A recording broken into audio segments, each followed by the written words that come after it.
routine sightseeing flight crashes into the Colorado Rockies. All of a sudden, you're about to die. Three friends fight to stay alive. I started thinking whether we were actually going to live through the night. Unless one of them can hike out and find rescue, I thought to myself, this is impossible. they face certain death in this freezing mountain wilderness.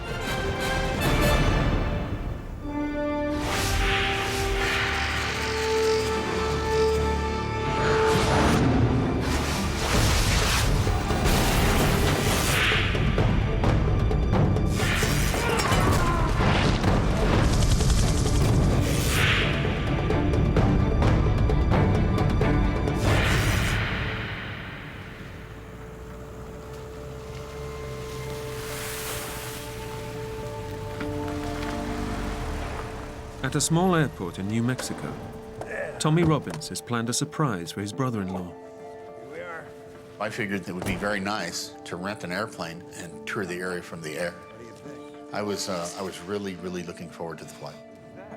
Larry Diamond and Tommy are on the last day of spending a week's vacation together. And Tommy hopes it will be the highlight of their trip. Besides being my brother-in-law, Larry was my friend. He wasn't as outdoorsy as I am. He was more of an indoor person, a city person. Larry was very excited about going up and flying around in the small airplane. Look at the lines on that. It was like a perfect place to go plane sightseeing. So why not? I'm on vacation, let's do something interesting like that. Hey, Justin. Hey, here you are, buddy. Today, Tommy's good friend, Justin Kirkbride, will be piloting the plane. This is our girl. Looking good. Yeah. Tommy asked me if I would take him up, and I said, sure, no problem. Looking good. You guys all set? You bet. Let's go flying.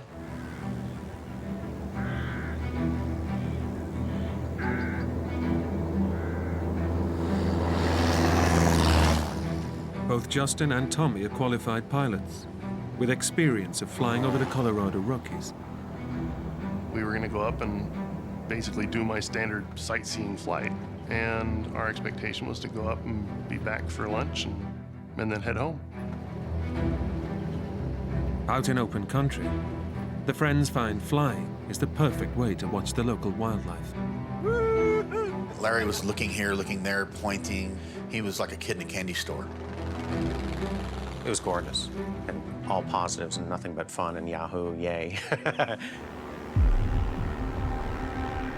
An hour into the flight, the friends decide to head higher into the mountains. In front of them is a vast ridge of snow-capped peaks. But as Justin tries to pull up and over them, I looked at the instruments. You have a feet per minute indicator, up or down. And we were doing almost 800 feet a minute down. a strong downdraft is dragging them straight into the mountains. If I didn't do anything, I mean, that's gonna be a horrible crash. You gotta start making decisions. So I tried to turn the plane.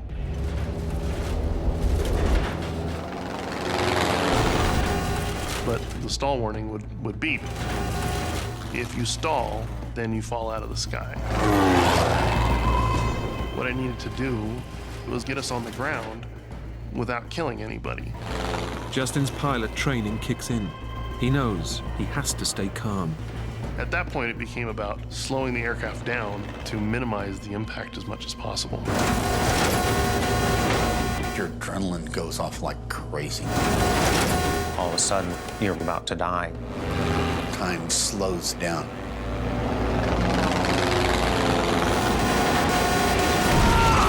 We hit the trees. Big, horrible banging noises.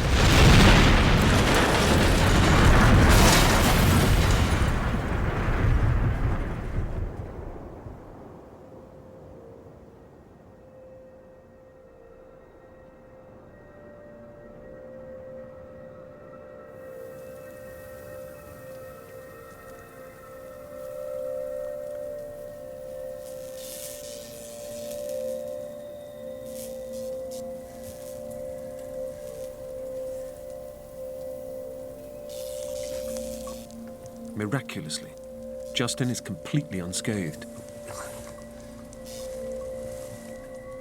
But the three friends are far from out of trouble. The first thing that I remember seeing was the fuel. It was just like, oh my God, that's fuel. That scared me. One spark could turn the wreck into a giant fireball. Larry! We gotta get out now, Larry! Fuel's everywhere, we gotta go! I told Larry, you have to get out of the aircraft right now. And he told me that his leg hurt. I explained to him he has to get out now if he doesn't want to burn to death. Finally got it together. I managed to go backward out of the plane.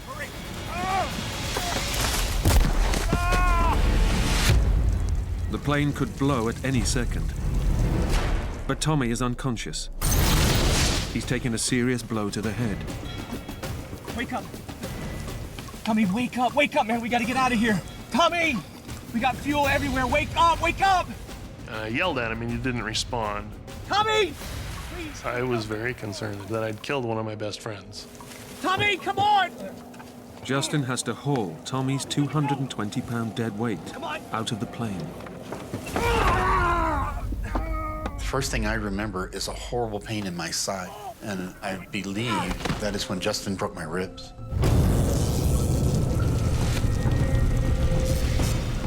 The three friends have to get away from the fuel-soaked wreck. But Larry can't walk. As soon as I put any weight on the leg, I just fell over. I immediately fell over and screamed. Larry, get up! Come on, stand up! Stand up! Head up, boy! Come on! When I got him to his feet, the pain in my side was excruciating. But I felt it was more important to get away from the gasoline than it was to worry about the pain.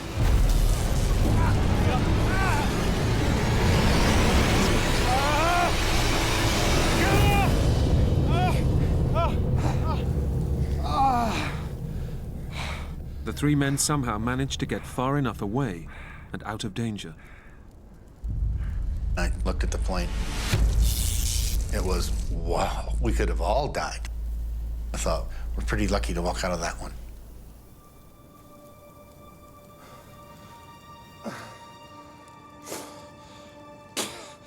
Tommy and Larry are both seriously injured. As well as his broken ribs, Tommy has also taken a massive impact to his head. There's no way of telling if he has brain damage or internal bleeding. The most life-threatening injury I had was the blow to the side of my head that had knocked me unconscious. Larry's left foot took the full impact of the crash, leaving his lower leg and ankle badly broken. It was useless, so I couldn't walk. There wasn't much that could be done for me. It had to be left alone.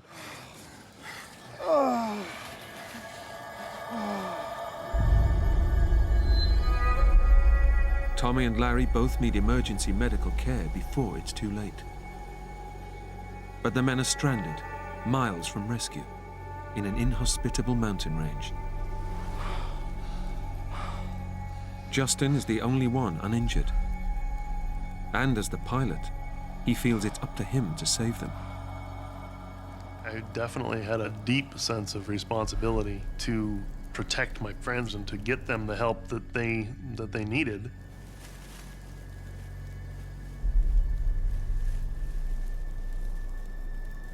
So we're in this situation. What do you do to make it better? I needed to do something. I was thinking about going back to the aircraft to make a radio call. Now pilot Justin Kirkbride has to risk turning on the electrics if he's going to transmit an SOS call and save his two severely injured friends. For me, my thought process was that I was probably going to burn to death. But I just decided that it was worth the risk.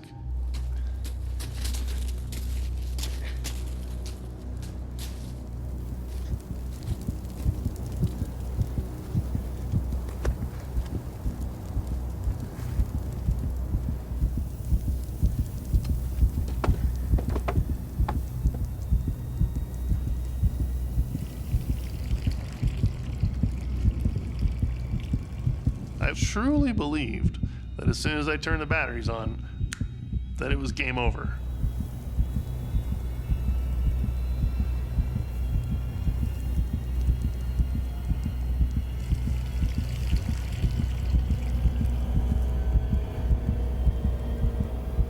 I took a deep breath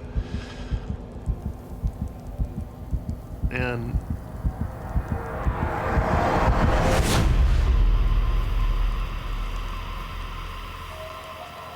nothing happened.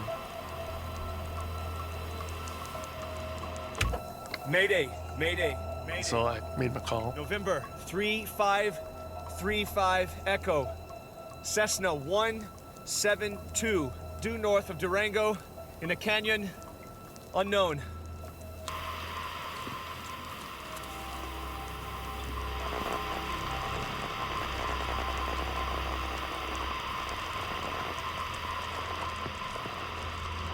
But there's no response to his mayday call. You know, I had no way of knowing if there was any signal that got out at all. And realistically, nobody knows where we are. My initial thought was that I need to get help here. They're in the middle of a mountain wilderness, and there's no guarantee the rescue services even know they've crashed. Larry is completely immobile, and Tommy's massive hit to the head could develop into serious brain damage if he's not treated soon. I just put in a mayday call. I don't know if it got out. I definitely felt like I'd let them down. I'm so sorry. It's all my fault. I needed to do something to get them the help that they needed. Look. It was an accident. It wasn't your fault. He felt really badly about it. So he was going to do everything he could to get us off that mountain as quickly as possible. Justin believes the only way of getting help is by hiking out into the icy wilderness, unprepared and totally alone. He knows he's risking frostbite and even hypothermia, but he can't stay here and watch his buddy slowly die. Are you sure you're okay? I'm fine. I think I can get help. Justin remembers flying over the town of Durango 10 minutes before they crashed. I can get to Durango. I knew that it probably wasn't more than maybe 15 miles. Look, you're gonna have to talk to Larry. Say something. Reassure him. All right? Yeah, okay. Larry. Larry. Have you ever been in a helicopter? No. I'm gonna get you one, okay? Soon. Justin faces an added challenge. He has to get there by nightfall. Temperatures in the Colorado Rockies can plummet to minus 30 degrees as darkness falls. All three men are only lightly dressed and could freeze to death by morning. Dark to me was a definitive end, so I was more worried about getting help before dark than anything else.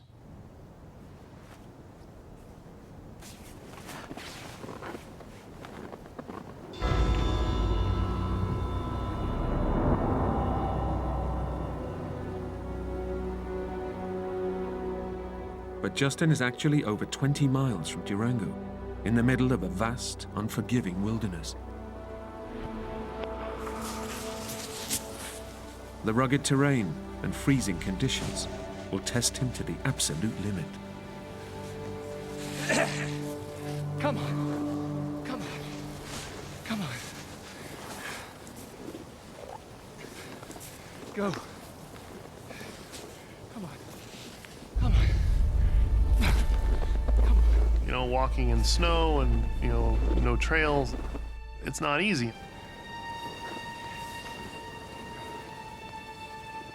Justin has no map or compass, and only a vague sense of which direction he's heading.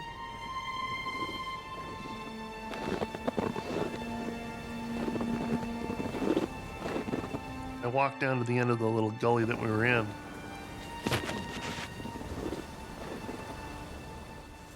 and he's shocked by what lies ahead.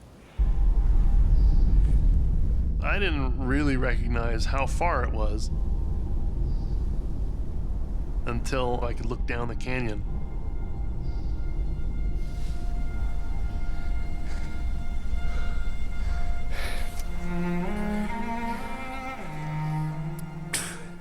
It looked like the canyon went on forever. I mean, it looked like a really long wait.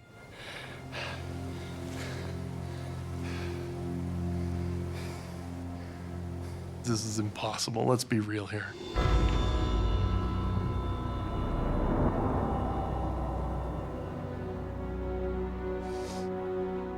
Back at the plane wreck, Tommy's concerned it's not just the mountains that could jeopardize Justin's chances of getting rescue soon.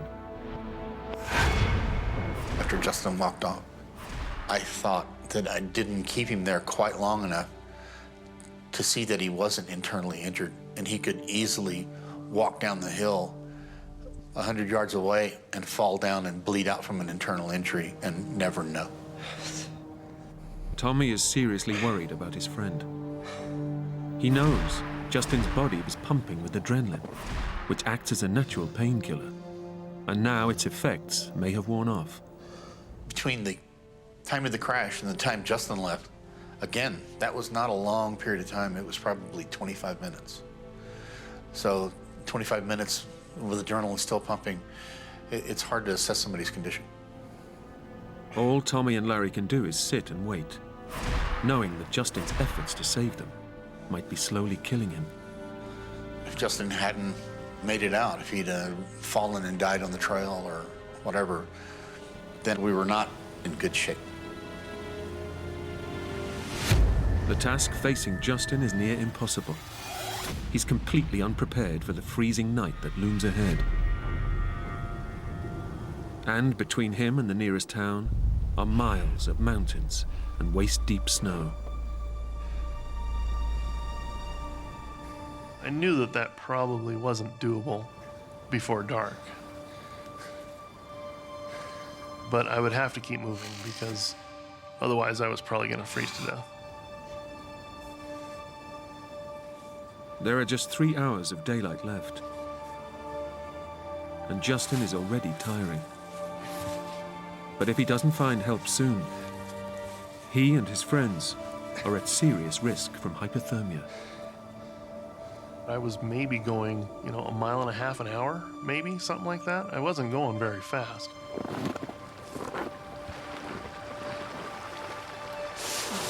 But then, Justin spots a possible lifeline. I could see a creek.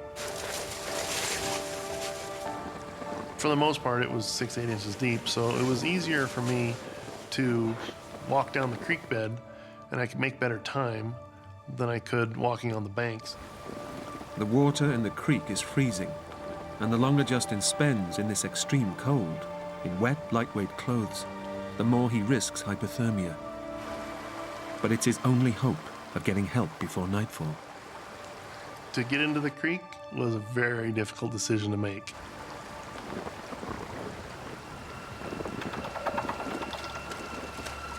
But I had to get them the help that they needed.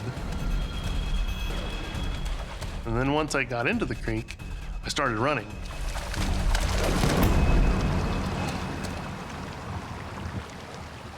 I thought to myself, if I hurt myself significantly, I wasn't going to make it out. Nobody knew where I was, and especially now, I was a long ways from my friends and from the wreck. So you can't run.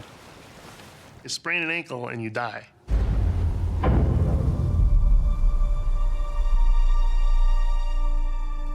It's just 2 hours to nightfall, and with no sign of their friend, Tommy and Larry have to prepare themselves for a battle with hypothermia.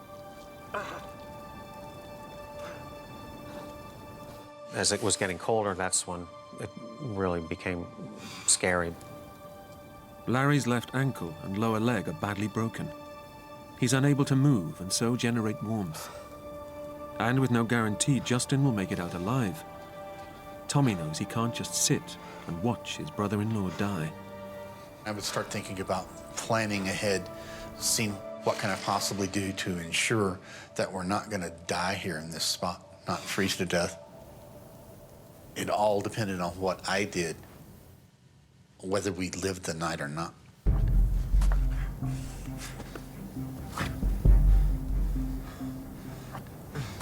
What are you doing, Tommy?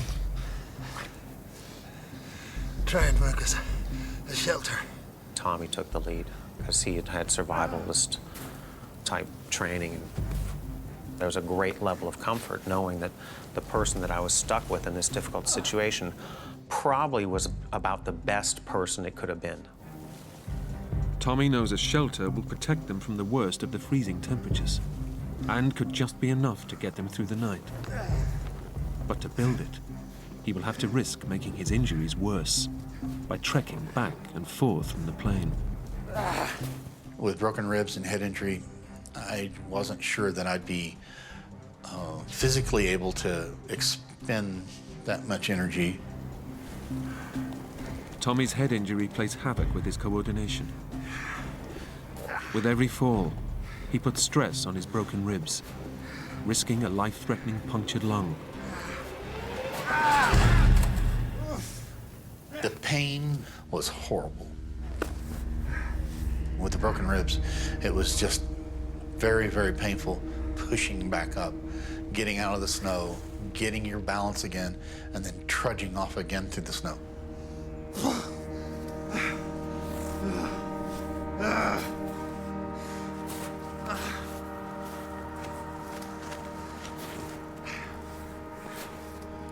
After more than 20 trips to the plane and back, Tommy can't go a step further. I slid down inside the plane and just kind of miraculously landed in a spot where my ribs didn't hurt, and actually nothing hurt. And it was nice and warm, the sun was shining there. And I thought, wow, you know, I was just ready to close my eyes for a while.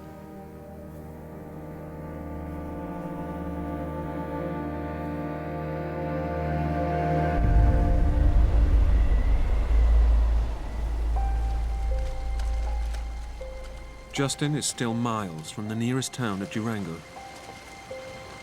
The freezing water is starting to take its toll.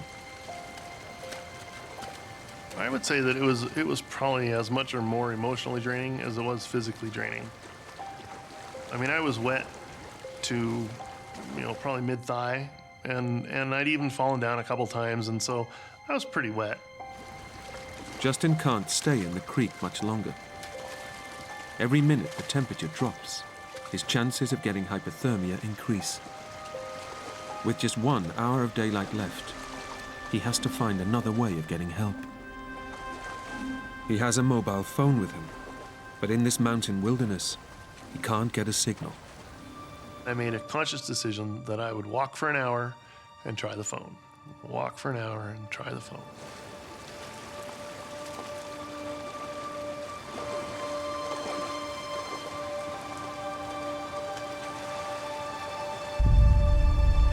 You could see a clearing a quarter mile away, give or take, something like that, up the hill.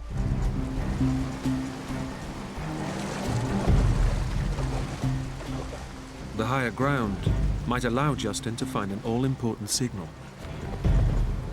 But to get there, he will have to use his last reserves of energy.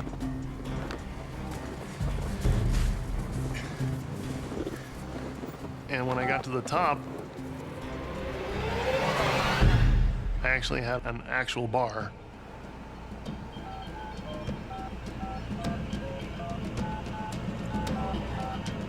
I made a call. It didn't work. I could hear them, but they couldn't hear me. I was really distraught over that because we're so close. That was the only time that I really thought somebody's gonna die.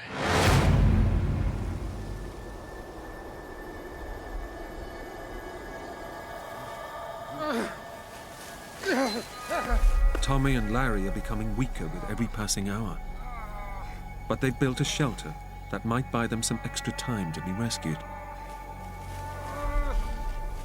After we got into our shelter, Larry was a little depressed because I think getting into the shelter pretty much signaled to him that we were going to be there for the night.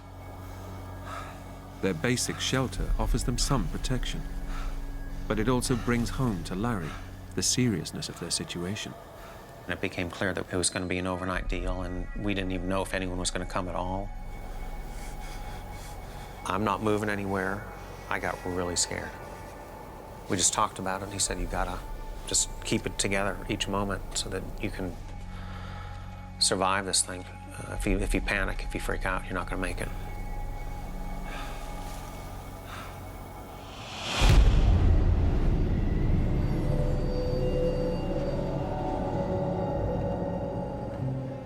Miles away, Justin Kirkbride is trying to use his mobile phone to alert the rescue services. But he just can't get a strong enough signal. I ran up the hill, and then I called again.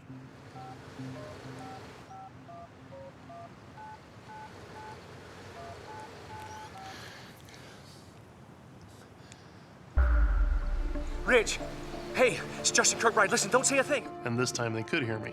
We went out. We had a crash. I put out a mayday call. I don't know if anyone's heard me. Oh. Justin is told that an air patrol is already looking for them. The alarm was raised after they failed to return to the airfield. Good. Okay, don't go. Stay with me, all right? Using his phone, Justin is able to guide them to his position. There wasn't a lot of time to think about, yippee! It was more, Here! let's go find Tommy and Larry. Because now we have the ability to find them and get them out of here tonight.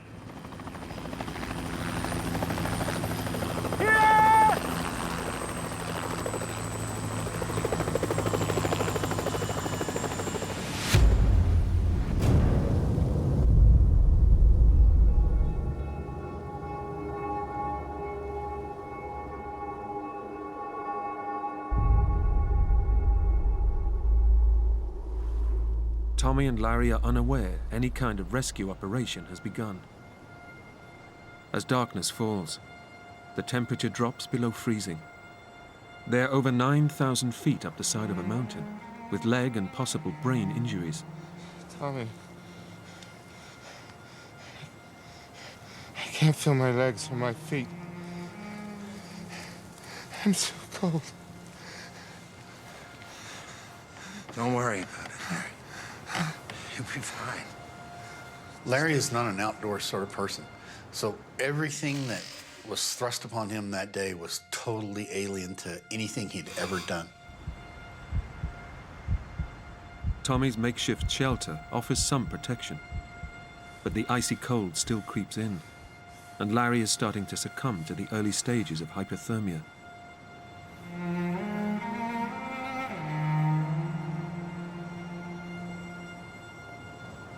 He was getting cold, and so I told him, in order to stay warm, that he should let his body shiver because it generates more heat.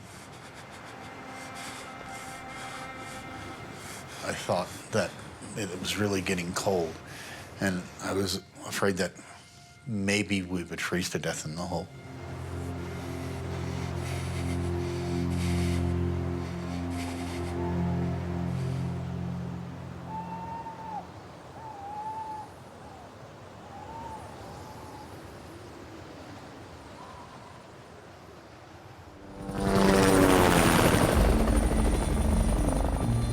Justin is being picked up by the rescue services, as the freezing temperatures could kill the injured men before morning. A specialist Air Force helicopter with night vision headsets has been drafted in to allow the airborne surge to continue through the night. They asked if I wanted to go in the helicopter, and if I could show them where I flew, maybe we could see the wreck.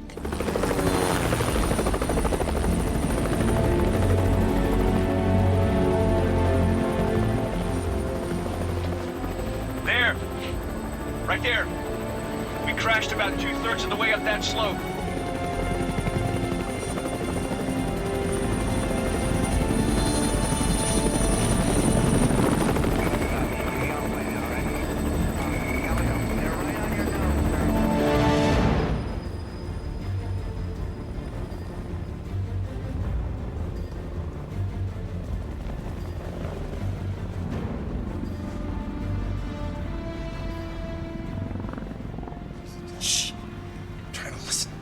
hear the drone of the helicopter engines.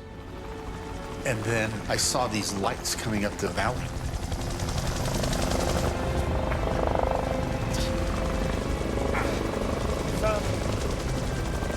Please. Where? Over here! Here! What's this? Try to catch the lights. I was trying to reflect their searchlight. Here! Here! And we're done here! The searchlights would flash on the trees between us and the crashed airplane. Hey! Hey! Over here! Help! Occasionally, one would flash just straight across where we're staying. Here! Hey! Here! We were yelling and shouting like crazy. Yeah, we were waving our arms, yelling and shouting, everything. Hidden by the trees, Larry and Tommy remain invisible to the helicopter crew above. I knew we should have found them by now. Why weren't they out running around waving their arms? Because if they're waving their arms, we can see them. You know, why can't we see them? I was certain that we were in the right canyon, but after enough times of not seeing what you're looking for, you begin to wonder. The helicopter crew decides to search another part of the valley.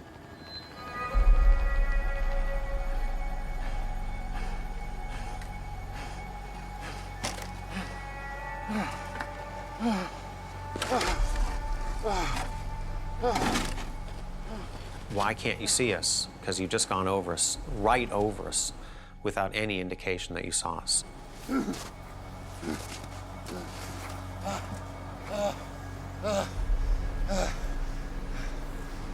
If you ever watch search patterns, once they decide an area is clear, well, they're not there, then they're gone. Their only chance of rescue has disappeared into the darkness. I did not feel good about life right then. I was extremely concerned.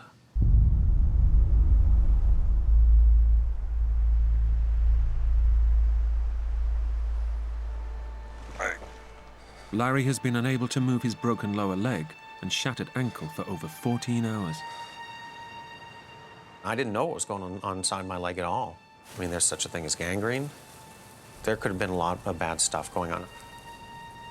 It's not good to be thinking about losing parts of your body. But Tommy has even more serious concerns about the effects of the crash on Larry. He was turning pale. He was a little disoriented. I thought he was on the verge of going into shock. If Larry has sustained any serious internal injuries as well, then shock could start to shut down his body. The longer I was there, the greater it seemed to me the risk or possibility of something worse coming of that. I was messed up.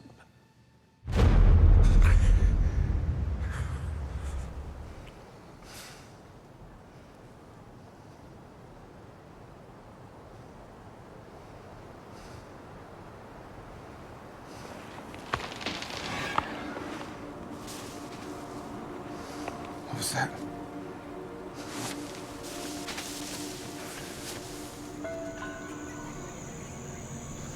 What is it? I don't know. At one point during the night, we heard an animal crashing through the woods. Whatever it is, it's nearby. Are there bears in that area? Are there wolf? Are there anything else that might be dangerous?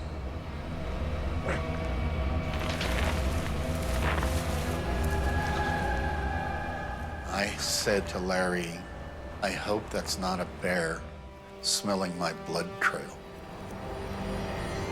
There was so much blood everywhere from Tommy. The animals, particularly carnivores, they look for wounded. Something he might come looking for you that's hungry. I'd survived the crash and more worried about what was next. there was that one little sharp jolt of unreality, thinking that a bear might cross my blood spore and follow it to us. But it was momentary. Tommy has a reality check. It becomes clear to him that the chances of a bear attack this time of year, when most are hibernating, are slim. But by now, Larry has worked himself into a frenzy. I was purely frightened at that point. There's a feeling of you're pretty small and alone out there. He was just a nervous wreck, you know, thinking about this bear creeping up on us and snatching him out of the hole. If a bear had come, what would have happened? I'd have been dead. Tommy knows he has to stop Larry from panicking. He's wasting energy he can't afford to lose. I knew I had to figure out something to ease his mind.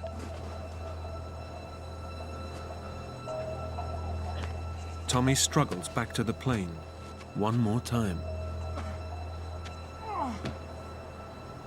So I've searched around in there, and the most portable thing I could find that might work would be the fire extinguisher.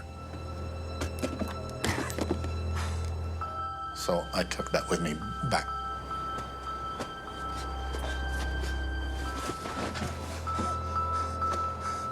I told him that if he saw a bear coming at us, that he should point it at its face and discharge the fire extinguisher. Use it. Almost immediately, when Larry had something that he could do, you know, that he could actively do to keep himself from being attacked by bears, he calmed down.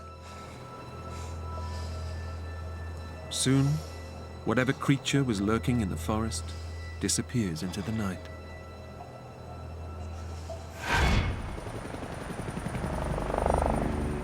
Justin Kirkbride and a helicopter crew have been searching for them without any luck. The chopper has exceeded its flying hours and has to return to base. Time is running out. I've done everything except finish it. And ultimately, everything is important, but finishing is the most important. And I'm definitely distraught over the idea of leaving. I mean, we're so close, we can't stop. Look, these are my friends out here. What if they were your friends? Just give me 20 more minutes. One pass. Yeah, okay.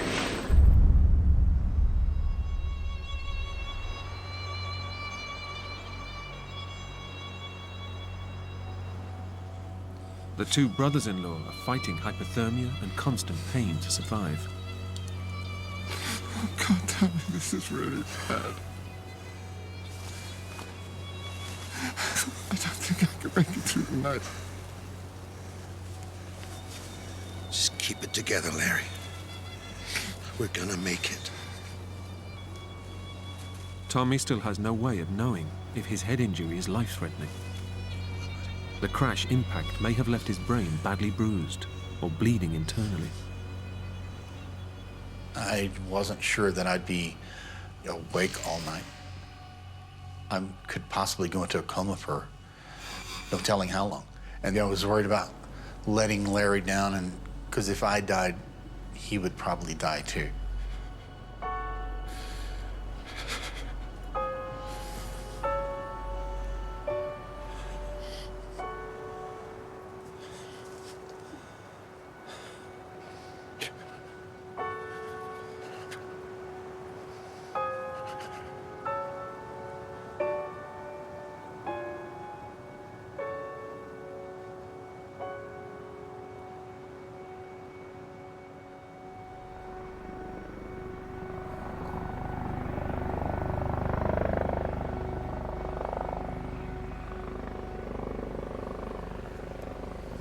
Tommy. Tommy. Wake up. The helicopter's come back. Wake up.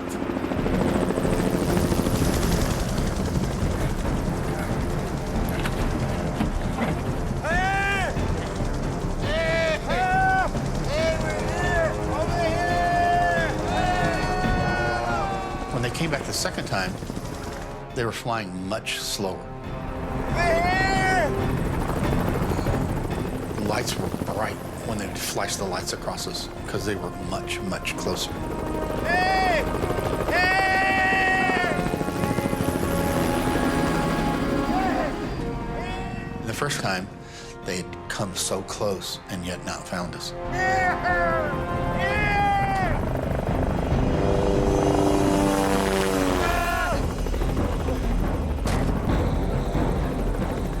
And that's when I remembered that I had a camera in my pocket.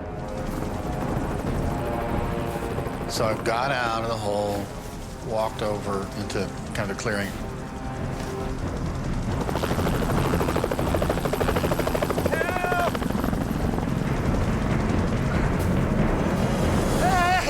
I had 5 flashes left. And so I took my camera out and aimed at the helicopters as they were flying along their route.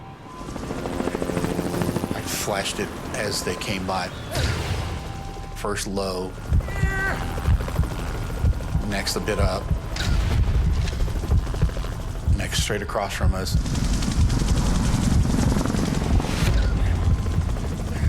Next further behind us. But they didn't see us. I fired off the last of my flashes. The 5th flash.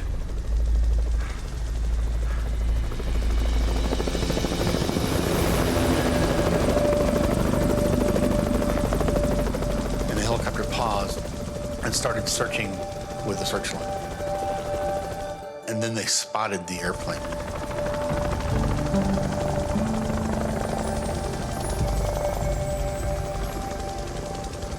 It was fantastic. It was like hallelujah. It was the best present, the best thing that ever happened to me. Justin has delivered on his promise to get his friends help. I knew that we'd found them. I've done everything I could possibly do. And so, yeah, I was definitely relieved and happy. The helicopter crew search for a clearing from which to pick up the 2 injured and exhausted men. And all of a sudden, the helicopter bumped a couple times, like some turbulence. And I thought, wow, that was weird. And we just spun around and bam, into the side of the mountain. It's the second time Justin Kirkbride has been in an air crash in 24 hours.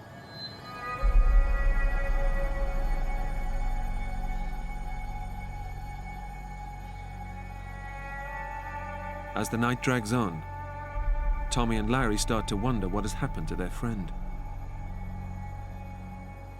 We're sort of like, well, where'd the helicopter go? Why did it go away and where did it go? What started as a routine sightseeing trip has turned into a fight for survival. As it gets to the coldest part of the night, the battle with constant pain and injury has left them with no fight left.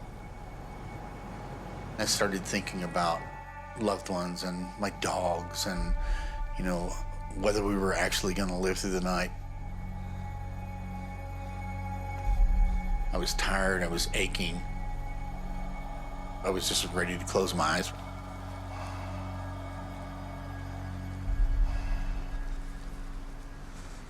You can't. If you give up, you're done. And I started to have those thoughts. That's a real low. That was the lowest point for me.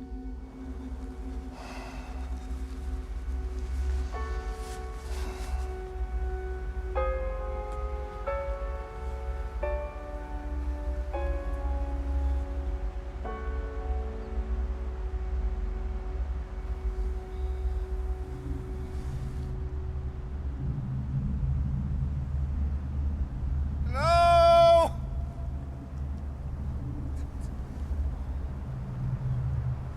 Hello! At that point, pretty soon thereafter, I started regularly yelling. Hello! I wanted to hear someone's voice.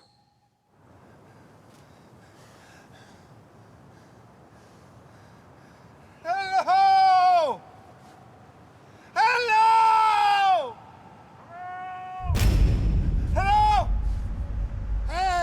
of a sudden I heard someone yelling back, and someone answered.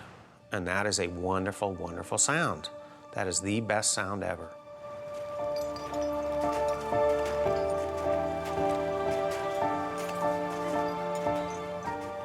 After nearly 19 hours fighting to survive, Tommy and Larry's ordeal is over.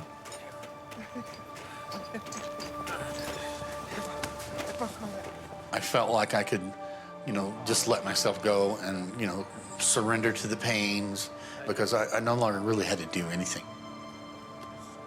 I was done with my night in the woods.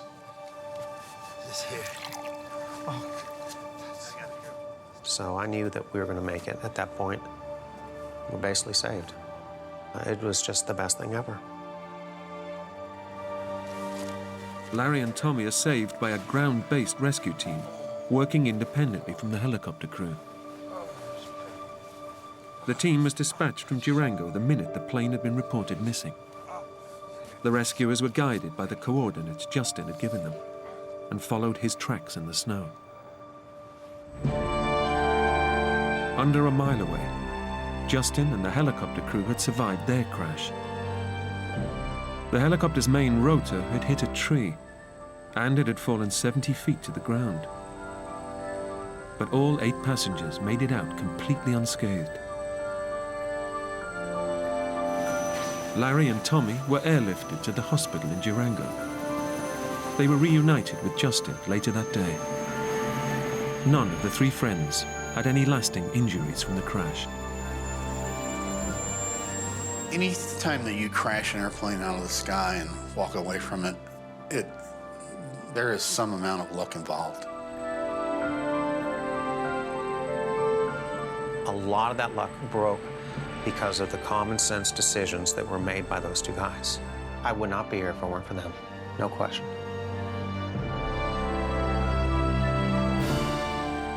It wouldn't have taken much for me to have killed Tommy and Larry. I could have been telling this story without a smile on my face, I guarantee it, without a lot of changes.